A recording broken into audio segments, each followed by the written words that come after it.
sou um antigo aluno desta universidade. Fiz toda a minha carreira aqui, desde a licenciatura, as minhas provas académicas até a agregação. Falando um pouco mais de mim, sou coordenador científico de uma unidade de investigação e desenvolvimento que se chama Instituto de Psicologia Cognitiva.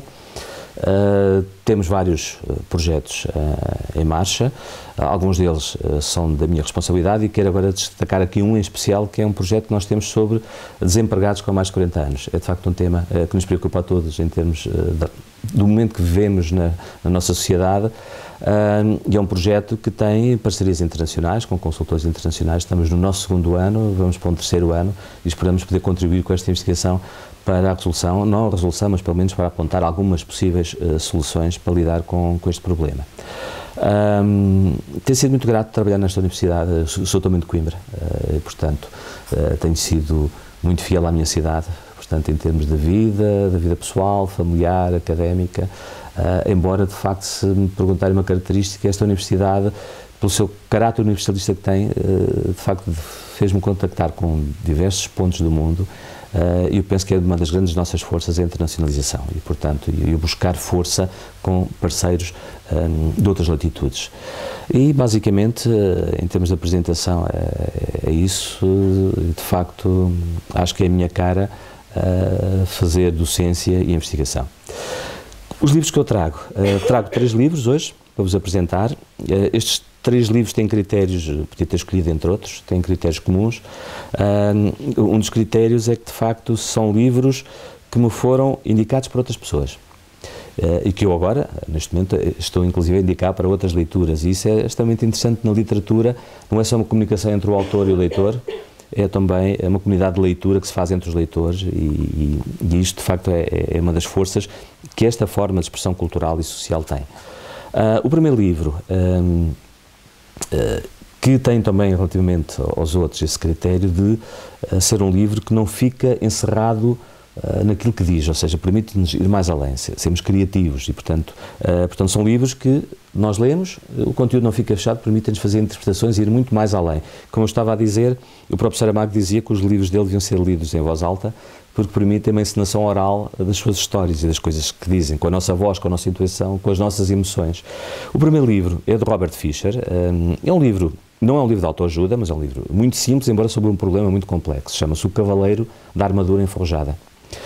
O Robert Fisher é um escritor, é também um guionista de TV, de cinema, é um argumentista de teatro, e, portanto, é um livro que fala basicamente sobre o narcisismo, ou seja, é um cavaleiro que centra a sua vida a fazer coisas heroicas com a sua armadura, inclusive salvar princesas, mesmo quando estas não queriam ser salvas.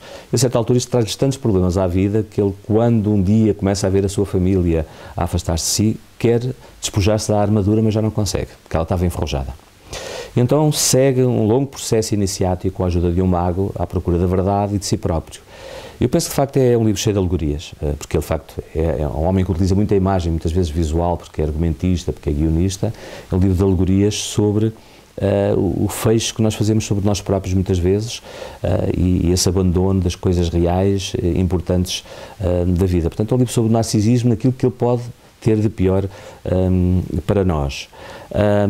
Este livro, que é um livro que já vai na 10ª edição, pelo menos é a 10ª edição que eu tenho, liga-se com um livro um pouco mais complexo, mas ao mesmo tempo simples. Portanto, estes livros têm essa dualidade de serem simples e complexos ao mesmo tempo. É um livro de um cientista e matemático de formação dinamarquês, que tem um nome que eu vou tentar ler sem distorcer muito, Thor Northrenders, que é este livro, que chama-se The User Illusion. O que é que isto quer dizer?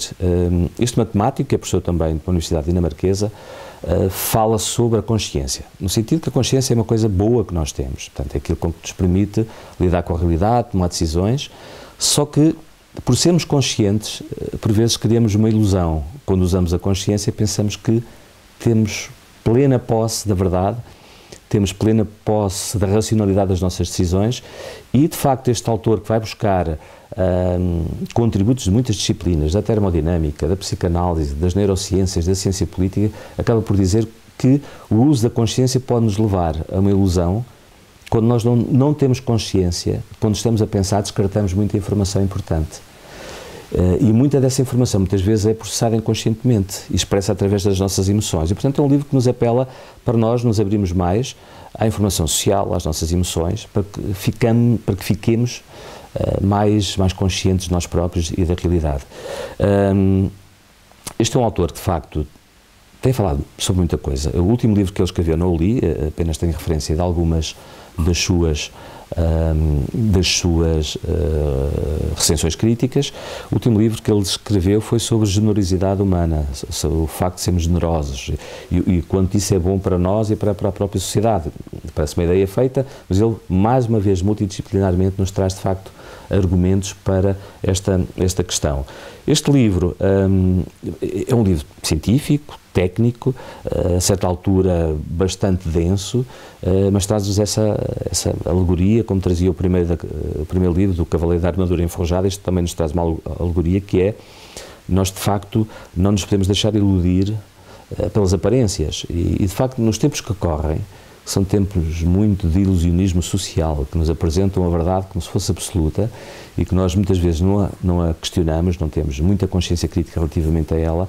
Penso que é importante, com argumentos científicos, provar que a consciência é uma coisa boa, mas não nos iludamos com ela, porque muitas vezes o uso da própria consciência é uma própria ilusão, quando descartamos outros modos de informação e de abordagem da realidade.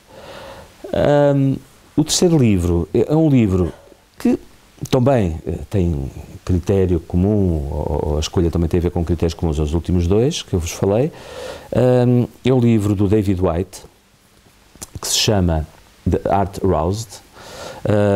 É um livro muito inovador e é, de facto, um livro extremamente interessante, porque é o livro de um poeta, ou seja, o David Whyte é um poeta que utiliza a poesia como objeto de conversa na formação e na consultadoria de quadros de empresas, de organizações ligadas ao mundo do trabalho e, portanto, fazendo uso da sua própria poesia e da poesia de outros autores e textos de outros autores, Pablo Neruda, Eliot, etc., acaba por fazer uma conversa, como eu dizia, extremamente interessante do ponto de vista da consultadoria, da formação. É, de facto, um autor que junta ou que usa a poesia.